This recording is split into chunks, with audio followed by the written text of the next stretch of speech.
Hey, what's going on, y'all? I am IB here, Gregory, and today I want to talk about Ja Morant.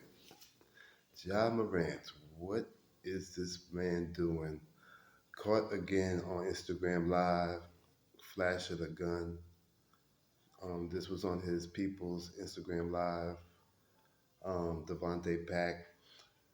And when I heard about this, first I thought it was this got to be a repeat. What they do reruns in the news now, they pulling out old stories, and it turns out this man did it again. And when I heard it was on his people's Instagram, I thought, you know, is this really your friend? Like they sabotaging you?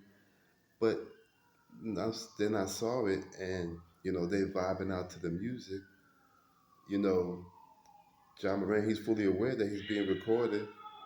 He knows they're on Instagram Live, and he just pulls out the toolie, and Devontae he puts down the camera as fast as humanly possible. So I can't even like he got more sense than John Morant apparently.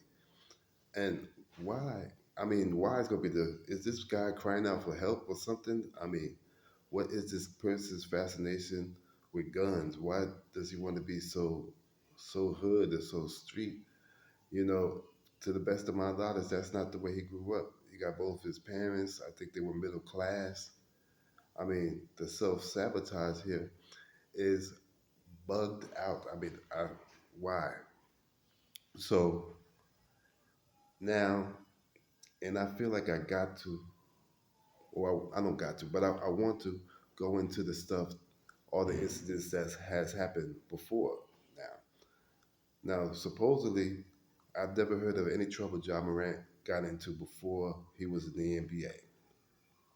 But there's like six incidents, including the two IG posts, where first one, White Lines, I believe is the name of of the of the store in the mall, where his mother gets into it with an employee, and so she calls her son, John Morant, the NBA All Star $1 million contract having, and he shows up with 8 to 9 people and confronts the guy. And he obviously felt threatened because he was locked in a room for like 35 to 40 minutes and wouldn't come out. That's how threatened he felt. Why would his mother even call him and put him in a position like that? Question mark. And even upon leaving, then they get into it with the security guard because this was at the mall, and the security guard calls the police or files a report, an incident report, because saying not just one of the guys saying John Morant threatened him, said that he was going to come back when he's off. So he obviously took that threat seriously. So he wanted to register that with the police. So that's one. Another one was at his sister's volleyball game.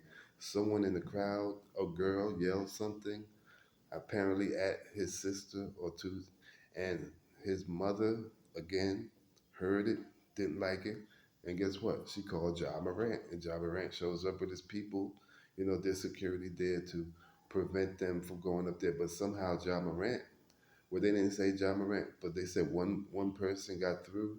I'm guessing most likely it's gonna be Ja Morant because he is Ja Morant.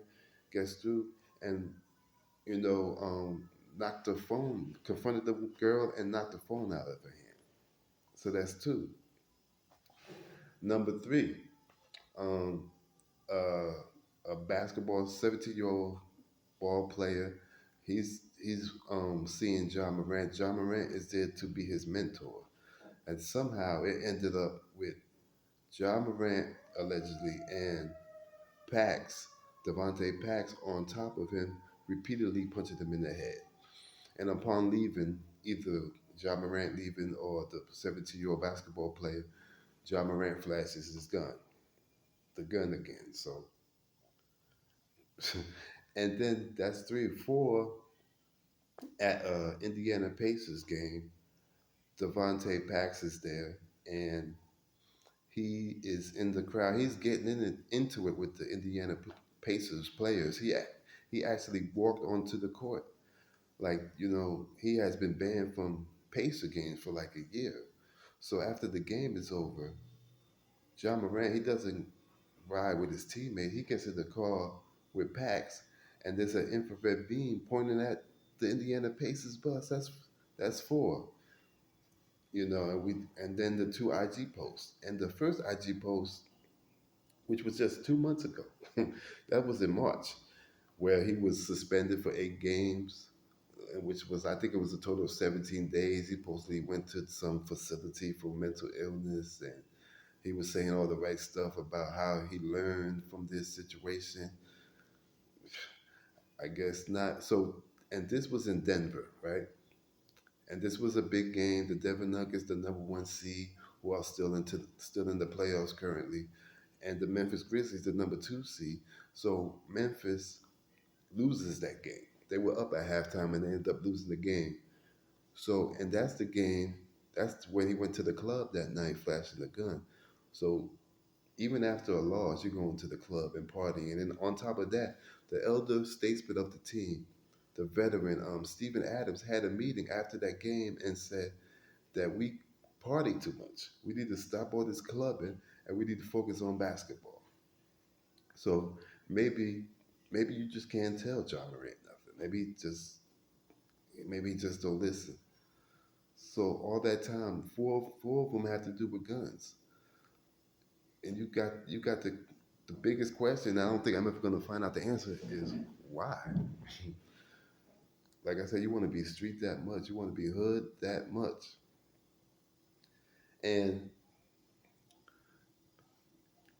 being talk about them, they were the second seed this year, and they this remember this past playoff they got eliminated by the Lakers and Dylan Brooks. He was doing all that talking, and I particularly didn't like really all that talking.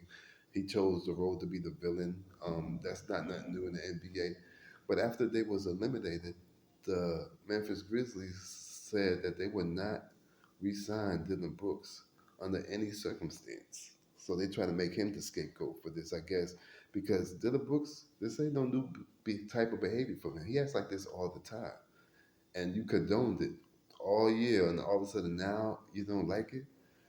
Um, and then for you to, you don't have to sign him, but why would you let that get out to the press like that? Like you're not going to sign him under any circumstance. So what if COVID came back? You still wouldn't you won't sign him if he's the last Grizzly on earth. Like that's doing damage to him trying to get money for another contract.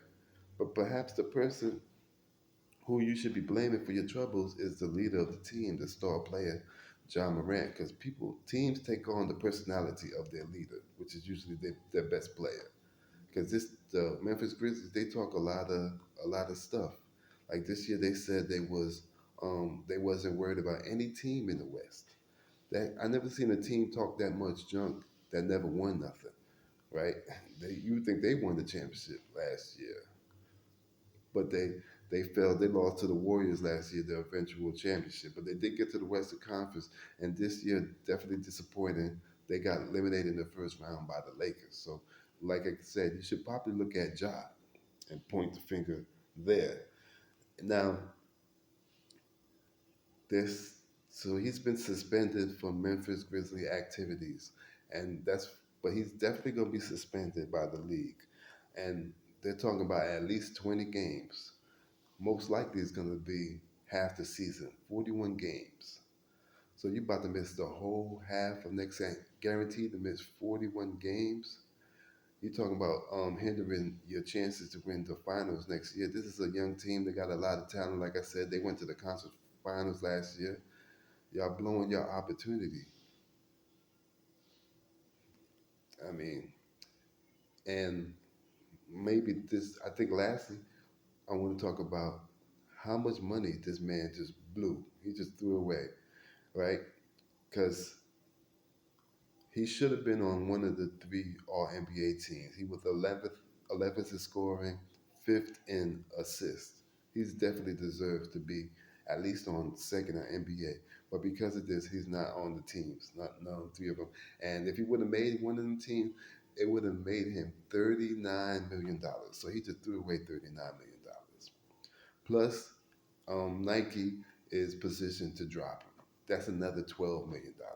plus Power A is positioned to drop him. That's another 8 million. That's $59 million out the window off of that one IG post, one IG live post. What is this man doing? The self sabotage, self snitching is wild. And actually, this is the last thing. You got people out here, pro gun, Second Amendment nuts who are out there supporting Ja Morant, saying it's the Second Amendment, which I give him a little bit of credit because at least it's principled. Because usually when they say Second Amendment, it's only for white folks, and then when you see a black person, then all of a sudden they go quiet. So I give him a little bit of props this time. At least y'all being principled, but y'all act like he getting arrested. He's not going to jail or nothing. This is the NBA who's about to, lay down punishment on, the same thing y'all used to say about Kaepernick when Kaepernick was blackballed from the NFL, and y'all was like, well, it's a private company. They don't have to deal with that if they don't want to. If they feel that it is a negative look on the brand, what that applies here, dum dum. And I say that respectfully. John Moran, I don't get it, bro. I don't get it. I'm not trying to say he's an evil guy. He's 23 years old. Hopefully he could change his, see the error of his ways. But you wasted time, brother. Peace.